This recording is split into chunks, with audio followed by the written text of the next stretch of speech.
Very good morning friends. আশা করি প্রত্যেকেই খুব ভালো আছেন। হয়তো থাম্বনেল পিকচার দেখে বুঝতেই পারছেন যে আজকের ভিডিওর মাধ্যমে আমি কি আলোচনা করতে চলেছি। বিভিন্ন প্রকার কাজের ব্যস্ততার মধ্যে আমি ভেনামি রিলেটেড বিভিন্ন সমস্যা এবং তার উপযুক্ত সমাধান নিয়ে বহু ভিডিও ইতিমধ্যে অলরেডি ইউটিউব চ্যানেলে আপলোড করে দিয়েছি। এই ইউটিউব চ্যানেলে কিছু সাবস্ক্রাইবার্স বন্ধু রয়েছেন এবং বহু ফলোয়ার্স রয়েছেন যারা প্রতিনিয়ত চ্যানেলটি ফলো করে থাকেন এবং সবসময় সার্চ করতে থাকেন যে এই চ্যানেলে আমি যেন স্ক্র্যাম্পি কালচার অর্থাৎ গলদা চিংড়ি চাষ সম্পর্কিত একটি ভিডিও আপলোড করে থাকি। তাই আজকের এই ভিডিওটি সম্পূর্ণ তাদের জন্য যিনারা বর্তমান দিনে বা ভবিষ্যতে গলদা চিংড়ি চাষ করবেন বলে ঠিক করেছেন। তাই একটুও স্কিপ না করে পুরো ভিডিওটি লাস্ট পর্যন্ত দেখতে থাকুন। চ্যানেলে নতুন হয়ে থাকলে অবশ্যই চ্যানেলটি সাবস্ক্রাইব করবেন। সাবস্ক্রাইব করার সঙ্গে সঙ্গে বেল আইকন প্রেস করে নোটিফিকেশান অল করে দেবেন। প্রথমেই উল্লেখ করি, গলদা চিংড়ি এক প্রকার সম্পূর্ণ ভাইরাস ফ্রি চিংড়ি। আপনি যদি গলদা চিংড়ি চাষ করেন, কালচারত অবস্থায় কোনো রকম ক্ষতিকর ভাইরাস অ্যাটাক করবে না এই চাষ করতে গিয়ে। তাছাড়া এদের ইমিউনিটি পাওয়ার অন্যান্য চিংড়ির তুলনায় অনেক বেশি। তাই কালচার রানিং স্টেজে বিভিন্ন রকম প্যাথোজেনিক অ্যাটাক হওয়ার ফলেও কোনো রকম সাধারণ কোনো রোগের আবির্ভাব ঘটে না এই কালচার করতে গিয়ে। তাছাড়া চারা অবস্থার পরবর্তী অর্থাৎ কিশোর অবস্থা থেকে প্রাপ্তবয়স্ক পর্যন্ত যে কোনো জলেই খুব সহজে অভিযোজিত হতে পারে এই চিংড়ি। বিভিন্ন রকম পদ্ধতি অবলম্বন করে বাণিজ্যিকভাবে অথবা নর্মালভাবে এই চিংড়ি আপনি চাষ করতে পারেন। ভেনামি চিংড়ি অথবা বাগদা চিংড়ির মতো এই গলদা চিংড়ি চাষ করতে গেলে কিছু সঠিক তথ্য অর্থাৎ চাষ সম্পর্কিত কিছু ধারণা থাকা আপনার ভীষণ জরুরি বলে আমি মনে করি। এই চাষের সবচেয়ে গুরুত্বপূর্ণ বিষয় হচ্ছে আপনাকে প্রোডাকশান কস্ট কন্ট্রোল করে রাখতে হবে। তা না হলে আপনার উপযুক্ত পরিমাণে বায়োমাস পাবেন না, সাথে এই ব্যবসা করতে গিয়ে আপনি লসে পড়ে যেতে পারেন। বিভিন্ন প্রকার পন্থা অবলম্বন করে এই চিংড়ির চাষ আপনি খুব সহজে করতে পারেন। বাণিজ্যিকভাবে করতে পারেন অর্থাৎ পেশা হিসাবেও করতে পারেন, আবার ট্র্যাডিশনালভাবে কিংবা সারা বছর যাবৎ আপনার ফ্যামিলির যে বাৎসরিক চাহিদা রয়েছে চিংড়ির সেটাও পূরণ করতে পারেন। এই গলদা চিংড়িকে বিজ্ঞানসম্মতভাবে রোসেনবার্গি হিসাবে ডাকা হয়ে থাকে, আবার অনেকে এটাকে জায়ান্ট ফ্রেশ ওয়াটার প্রন বলে চিহ্নিত করে থাকেন।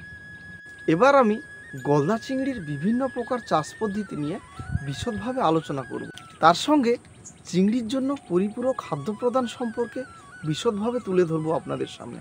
তাই একটু স্কিপ না করে পুরো ভিডিওটি লাস্ট পর্যন্ত দেখতে থাকুন।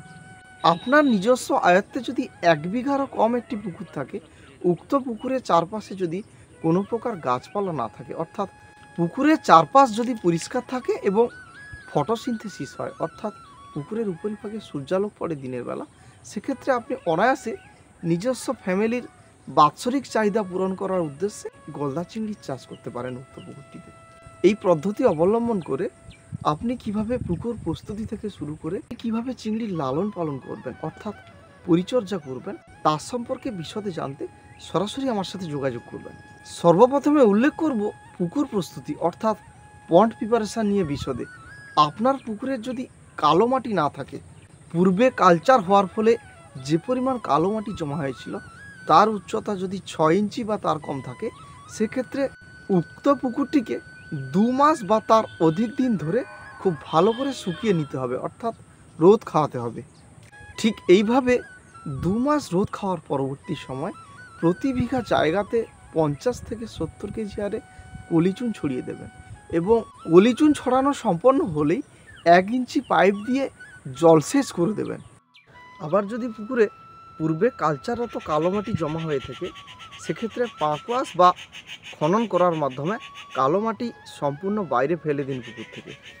এবার আপনার কাজ হচ্ছে কালচার পন্ডে জল তোলা অর্থাৎ পুকুরে জল ভর্তি করা। জল ভর্তি শুরু করে দিন এবং 4 ফুট জল ভর্তি হলেই কালচার পন্ডে জল তোলা বন্ধ করুন।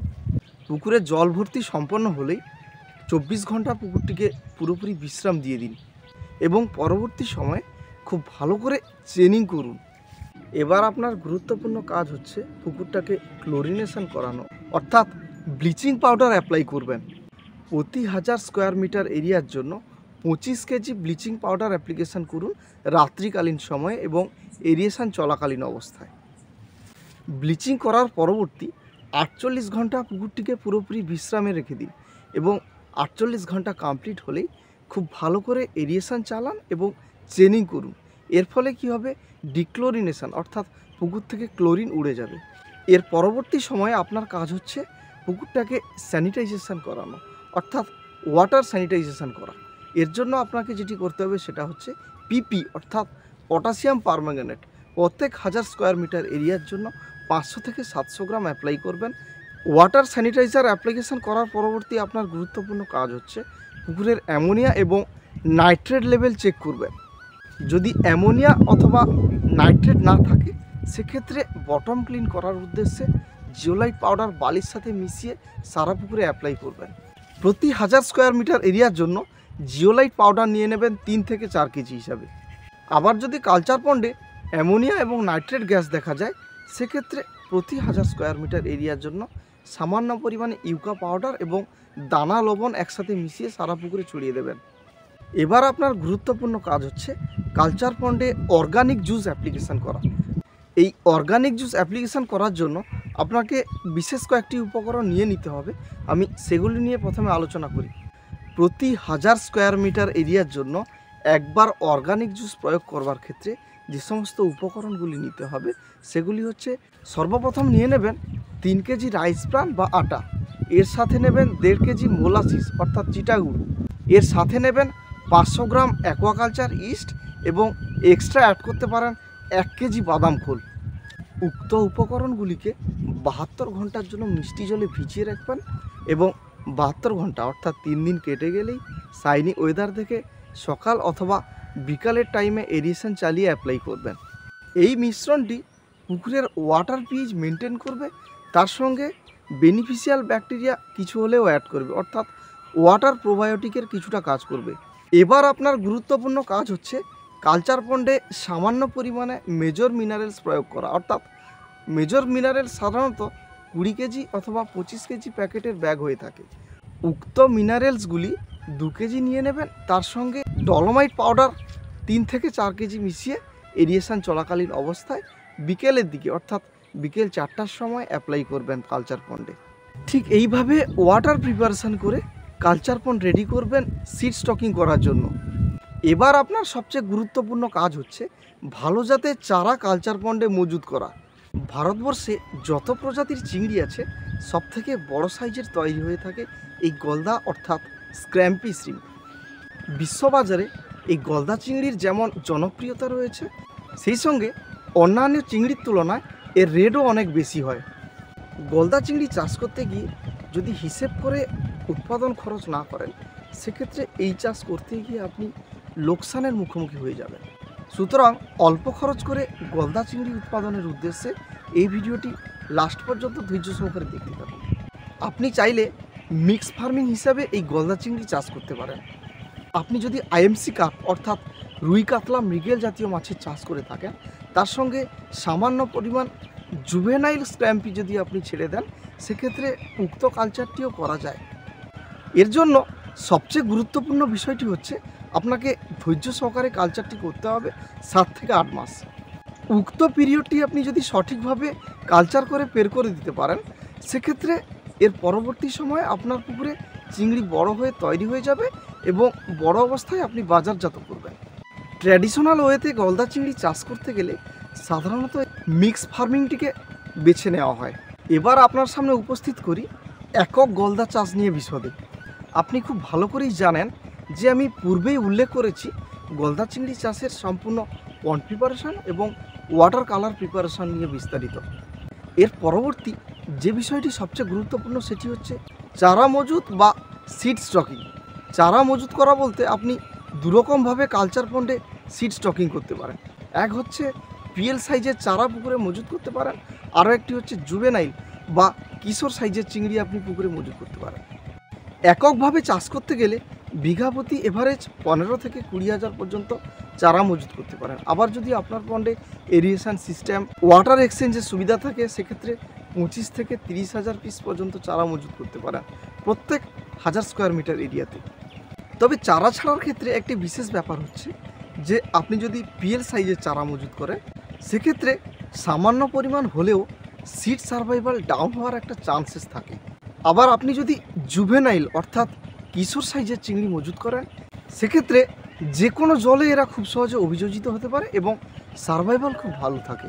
তবে সবসময় চেষ্টা করবেন যে পন্ডে আপনি কালচার করবেন উক্ত জলের ওয়াটার স্যালিনিটি যেন 1 থেকে 2 ppm থাকে।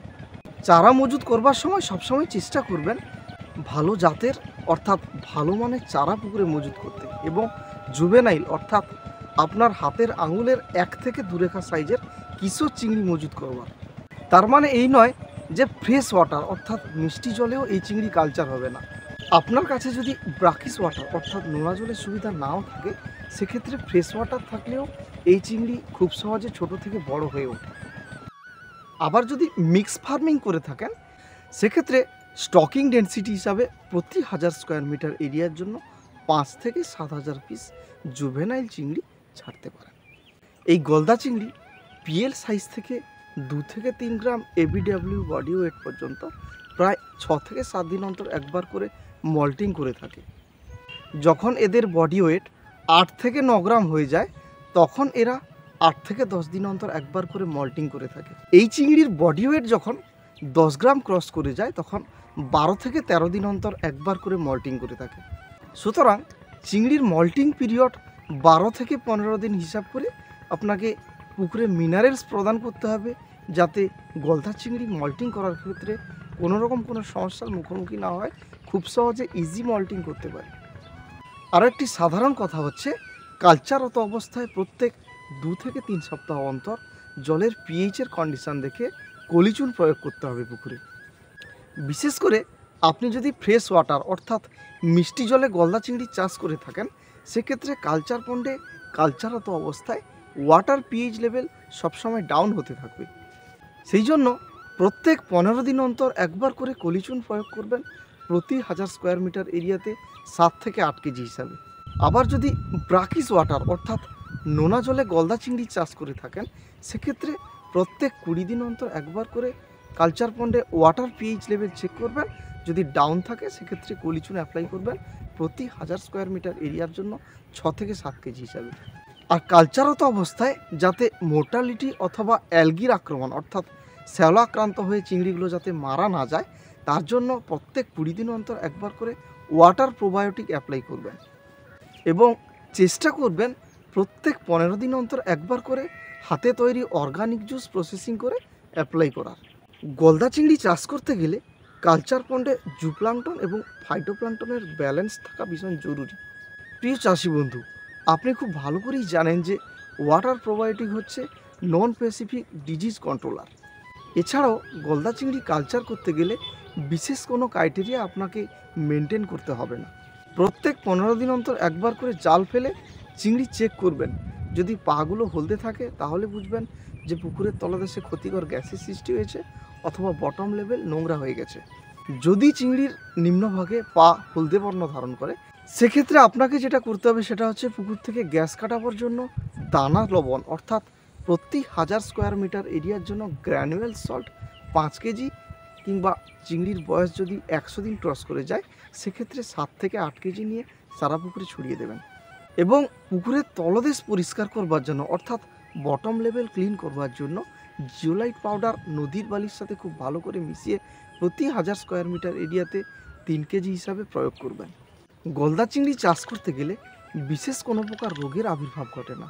শুধুমাত্র দুটো প্রবলেম এসে থাকে, সেটা হচ্ছে কোনোভাবে যদি ইজি মল্টিং না হয় চিংড়ির, সেক্ষেত্রে মোর্টালিটি চলে আসে, অথবা পুকুরের জল যদি দূষিত হয়ে যায়, জল যদি হাই ব্লুম বা লালচে বাদামি বর্ণ ধারণ করে, সেক্ষেত্রে অ্যালগি আক্রান্ত হয় অর্থাৎ চিংড়ির গায়ে বিভিন্ন প্রকারের শ্যাওলা বসে যায় এবং চিংড়ি মারা যায়। এই 2 প্রকার সমস্যা ছাড়া অন্য কোনো রকমের সমস্যা গলদা চিংড়ি চাষে সাধারণত আসে না। চাষ সংক্রান্ত বিষয়ে বিশদে জানতে সরাসরি আমার সাথে যোগাযোগ করতে পারেন। গলদা চিংড়ি চাষ করতে গেলে আপনাকে যে বিশেষ একটি সতর্কতা অবলম্বন করতে হবে, সেটি হচ্ছে প্রথমত উল্লেখ করি যে গলদা চিংড়ির মধ্যে ক্যানাবলিজম প্রভাব রয়েছে তীব্রতর। বিশেষ করে মেল ক্যারেক্টারের চিংড়িগুলো একে অপরকে নিজেদের অতি শক্ত এবং ধারালো দাঁড়ের সাহায্যে কেটে ফেলার প্রবণতা রাখে। যে সমস্ত চাষি বন্ধু একটা পুকুর থেকে অধিক পরিমাণ বায়োমাস পাওয়ার লক্ষ্যে এরিয়েশন সিস্টেম সেট আপ করে এককভাবে গলদা চিংড়ির চাষ করছেন, তাদের জন্য এই বিশেষ সতর্কতা হচ্ছে, কালচাররত যে সমস্ত চিংড়িগুলো মল্টিং করে ফ্রেশ হয়ে উঠবে, উক্ত চিংড়িগুলো আত্মরক্ষার জন্য বিভিন্ন আশ্রয়স্থল খুঁজবে, অর্থাৎ চিংড়িগুলো নরম অবস্থায় থাকবে। উক্ত সময়ে আপনার পুকুরে যদি যথেষ্ট রকমের ঝোপঝাড়, ডালাপালা অথবা ভাঙা পাইপ কিংবা কলসি মজুদ না থাকে, তখন তাদের জন্য পর্যাপ্ত পরিমাণে আশ্রয়স্থল থাকে না বললেই চলে। কালচার পন্ডে বিভিন্ন প্রকার ঝোপঝাড়, ডালপালা অথবা ভাঙা পাইপ ইত্যাদি ফেলে রাখলে মল্টিং করার পরবর্তী সময় মল্টিংরত চিংড়িগুলো আত্মরক্ষা করবার জন্য উক্ত আশ্রয়স্থলগুলি বেছে নেবে নিজেদেরকে রক্ষা করবার জন্য। এমন অবস্থায় এরকম সুযোগ সুবিধা যদি আপনার পুকুরে না থাকে, সেক্ষেত্রে সুস্থ স্বাভাবিক চিংড়িগুলো নিজেদের ধারালো দাঁড়ের সাহায্যে মল্টিং করার পরবর্তী নরম চিংড়িগুলোকে কেটে নষ্ট করে দেবে। এর ফলে আপনার পুকুরে তৈরি হওয়া বায়োমাস কমতে থাকবে, যার ফলে হারভেস্টের সময়ে যে পরিমাণ বায়োমাস আপনি এক্সপেক্ট করবেন তার 50%-এর নিচেও নেমে যেতে পারে। এবার আসি এদের খাদ্য প্রদান নিয়ে বিষয়ে। আপনি বিভিন্ন পদ্ধতি অবলম্বন করে এদের খাদ্য প্রদান করতে পারেন। সারাদিনে 2 বার করতে পারেন, আবার 3 বারও করতে পারেন, আবার 4 বারও করতে পারেন। এমনকি রাতের বেলাও এরা খাদ্য গ্রহণ করে। তবে সারাদিনের মোট খাদ্যের পরিমাণ একটা নির্দিষ্ট রেশিও অনুযায়ী না প্রদান করলে আপনাকে লসের মুখোমুখি হতে হবে, কারণ প্রোডাকশান কস্ট অনেক বেশি হয়ে যাবে। এই গলদা চিংড়ি এমন এক প্রকার জলজ প্রাণী যারা সারাদিনের মোট যে পরিমাণ খাদ্য গ্রহণ করবার কথা, উক্ত পরিমাণ খাদ্য সারাদিনে গ্রহণ করার পরেও আরও অবশিষ্ট খাদ্য গ্রহণ করে, এমনকি দ্বিগুণ পর্যন্ত খাদ্য গ্রহণ করতে পারে। তবে এরা যে কোনো প্রকার মাংস খেতে ভীষণ পছন্দ করে। আপনি যদি ভেবে থাকেন যে ভেনামি অথবা বাগদা চিংড়ির যে হাই প্রোটিনযুক্ত ফিড রয়েছে ওগুলো খাইয়ে কালচাররত চিংড়িগুলোকে বড় করে বাজারজাত করতে চান, সেক্ষেত্রে ইজিলি চিংড়ি খাদ্য গ্রহণ করবে এবং বড় হয়ে যাবে। তবে কালচার সম্পন্ন করতে গিয়ে আপনার যে পরিমাণ ফিড এক্সপেন্সেস হবে তার তুলনায় পর্যাপ্ত পরিমাণে বায়োমাস আপনি পাবেন না। গলদা চিংড়ির খাদ্যের খরচ কমাবার জন্য হাতে তৈরি করতে হবে খাবার, যার জন্য বেশ কয়েকটি উপকরণ আপনাকে সংগ্রহ করতে হবে। আমি সেগুলো নিয়ে একটু পরে বিস্তারিতভাবে আলোচনা করছি। কালচাররত অবস্থায় আপনি সপ্তাহে 2 দিন ভেনামি অথবা বাগদা চিংড়ির যে হাই প্রোটিনযুক্ত ফিড হয়ে থাকে ওগুলো প্রদান করবেন এবং বাকি 5 দিন হাতে তৈরি করা খাদ্য প্রদান করবেন। সেক্ষেত্রে খাদ্যর খরচটা কমে যাবে, তার সঙ্গে গলদা চিংড়ি খুব সহজে বেড়েও উঠবে। এবার আসি মিশ্র চাষে গলদা কিভাবে মজুত করবেন তা নিয়ে। মিশ্র চাষের পন্ড প্রিপারেশন বলতে পুকুরের মাটি শুকিয়ে ফেলতে হয় এবং যদি কালো মাটির অবস্থান থাকে সেটাকে বাইরে বার করতে হয় এবং পরবর্তীতে বিঘা প্রতি 40 থেকে 50 কেজি হারে পলিচুন প্রয়োগ করতে হয়। তারপরেই পুকুরে ফ্রেশ ওয়াটার লোড দেবেন এবং পোকা মারার ঔষধ প্রয়োগ করবেন। পন্ড প্রিপারেশন করার পরবর্তী সময় পুকুরে জল ভর্তি হলে বিভিন্ন প্রকার খোল অর্থাৎ মহুয়া খোল মেরে জলটাকে জীবাণুমুক্ত করলেন। তার পরবর্তী সময়ে একাধিকবার জুস প্রয়োগ করে তবেই কালচার পন্ডে রুই, কাতলা, মৃগেল জাতীয় মাছ মজুত করলেন। প্রতি 1000 স্কোয়ার মিটার এরিয়ার জন্য 12 থেকে 1300 পিস চারা মজুত করবেন। এই 12 থেকে 1300 পিস মাছের মধ্যে রুই মাছের সংখ্যা থাকবে 6 থেকে 700 পিস, কাতলা মাছের সংখ্যা থাকবে 300 থেকে 350 পিস এবং মৃগেল জাতীয় মাছ থাকবে 150 থেকে 200 পিস হিসাবে। এবার আসি মূল আলোচনায় যে গলদা কত পরিমাণ ছাড়বেন। প্রতি 1000 স্কোয়ার মিটার এরিয়ার জন্য 5 থেকে 6000 পিস গলদা চারা ছাড়তে পারেন। সর্বোচ্চ হলে 9 থেকে 10,000 পর্যন্ত চারা মজুত করবেন। তবে সেক্ষেত্রে আপনার কালচাররত চিংড়ি এবং মাছগুলির জন্য পর্যাপ্ত পরিমাণে ট্রিটমেন্ট আপনাকে করতে হবে। এক্ষেত্রে কি করবেন, আপনার যে আইএমসি কার্প অর্থাৎ যে সাদা মাছ রয়েছে তার জন্য পর্যাপ্ত পরিমাণে খাদ্য প্রদান সারাদিনে করবেন। এক্সট্রাভাবে সকাল এবং বিকেলের টাইমে গলদা চিংড়ির জন্য খাদ্য প্রদান করবেন।